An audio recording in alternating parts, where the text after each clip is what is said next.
Je, nini kinatokea pale burudani ya kweli inapokutana na ukweli mchungu wa maisha yetu ya kila siku? Filamu ya Ngoswe ni kazi ya sanaa ya kipekee inayokuja kuigusa jamii moja kwa moja. Imebeba kioo kinachoakisi changamoto, mafunzo na uhalisia wa maisha yetu, huku ikikupa burudani safi itakayokufanya ucheke, utafakari na pengine kutoa machozi.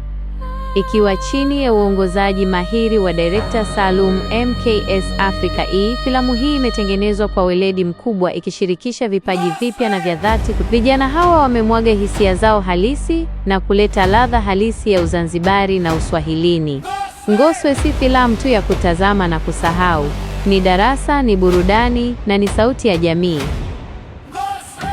Burudani na elimu kiganjani mwako. Kutoka mitaa ya Kiembe, Zanzibar, Afri, vijana wenye vipaji vya dhahabu wamekutana chini ya mikono ya director Salum MKS Africa kukuletea filamu ya Ngoswe. Hii ni filamu iliyolenga jamii moja kwa moja, haitofautishi mkubwa wala mdogo.